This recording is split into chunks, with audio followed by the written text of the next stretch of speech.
The man them feel uncomfortable in normal environments because the roads takes away their confidence. Hashtag anxiety. Prison, forget death. Can you go to a restaurant and sit there comfortably? What people don't talk about is that the road kills you, bro. Spiritually, mentally, not even physically, bro. Car. Everyone talks about, oh, death in jail is all cliche and that everyone says that. But gee, you try walking a room where there's just normal people and that eating dinner with forks and knives and that. You probably can't do that, bro. Like, you walk in certain rooms and you start feeling tense and that, bro. You don't feel like you're supposed to be there. You don't feel right there, bro. You feel uncomfortable. And that's what the road does to you, bro. It takes away your confidence, bro. You don't realize it, though, but it takes away your confidence, bro, as a man, bro. Like, you can't even have normal conversations with people no more, bro. You can't even look at people in the eyes no more. How can someone look at you and you're asking them what you're looking at? Like, it's mad. Like, the road just really kills you inside, bro, and you don't realize, like, yo, you're just acting like a... Let me not say the mad things, but yeah. Forget prison. Yeah. Not to mention the fact that you're probably medicating with green, with marijuana. You're probably medicating with that as well, which is probably adding to your mental health issues, is adding to your paranoia and anxiety as well. Because I'll tell you now, at that stage in life, I was smoking a lot as well. And guess what? I started hearing voices. I'm not ashamed to say it, bro. Like, that's why I'm so against smoking. I remember I was having paranoid episodes myself. Triggered by the lifestyle I was living, the fact that I had no ambition, I wasn't doing anything with my life, and I was trying to uphold this street lifestyle, which really deep down I knew wasn't really me. Then I was smoking every day. I literally couldn't sleep without smoking. Bro, a lot of you guys, bro, like, you need to give up smoking, bro. Like, give it up, bro. Give up alcohol and give up smoking, bro. It will change your life, your perception of the world. You start to think more clearly. Find something else, something healthy that will distract you. Go to the gym, start boxing, do Muay Thai. I don't know, like, find something constructive that will take your mind off of that, bro. Because you're doing all this drinking and smoking to escape reality. And the reason why you want to escape reality is because you're not happy, bruv. You're not happy. Guess what? When I was smoking and I was doing all this crap, I wasn't happy, bro. Simple. Stop fooling yourself going to these nightclubs, going to these bars and whatever, and hanging out with these people, these degenerate friends you have, pretending like everything's cool and you're having a good time. No, you're not, fam.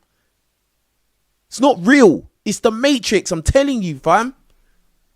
A lot of people in the black community grow up and they still have this ghetto, hood, streets, thug life, lifestyle embedded into their psyche, that this is what is real and anything else is lame. If you are not willing to delete and sell poison in your community, you are a lame. You are a square. You're a coward. You're a coward because you want to live a peaceful life.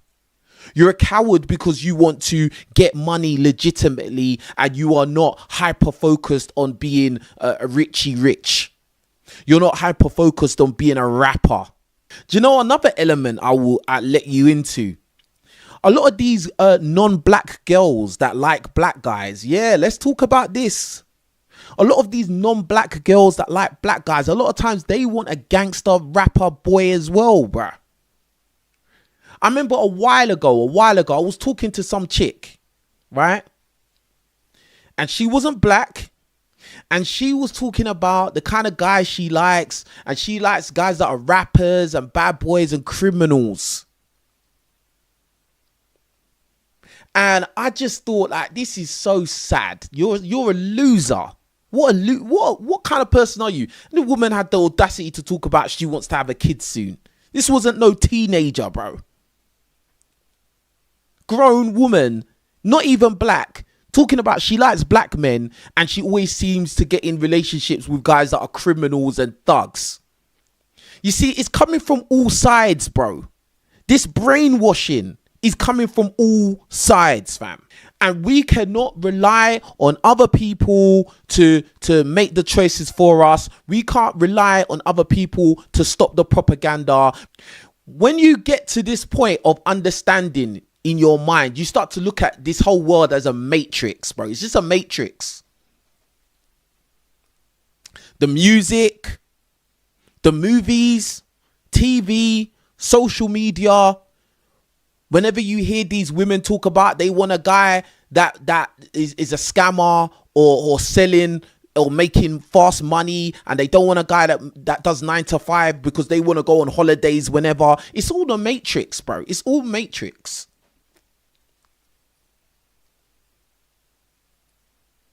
For every 50 cent, there are thousands and thousands of black guys that failed life. They failed life in general, bro. Like, for every Jay-Z, there are thousands and thousands of black guys who failed life.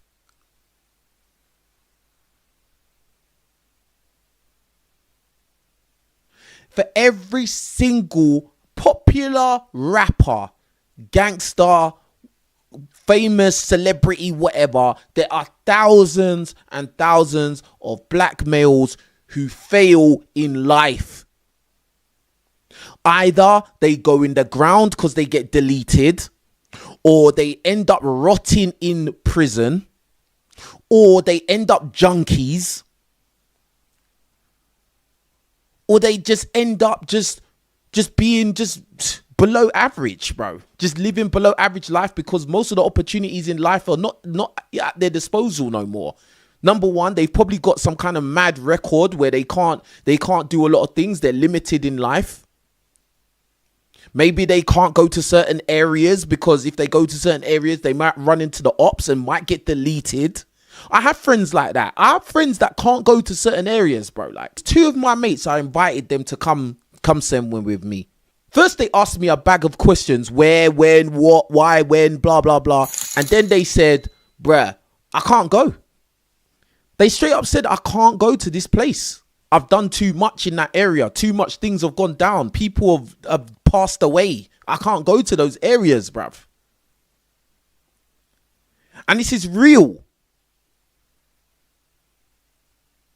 And when I think about it, I think that's so sad. Like, you're not even comfortable. You can't even move as a human being. You're restricted by an invisible prison. You could be in real prison and you can be in the invisible prison where you can't go certain places and you don't feel easy. You don't feel comfortable. You're always looking around, watching your back because when in your youth, you did too much because you was indoctrinated into the hood, thug, street, ghetto culture.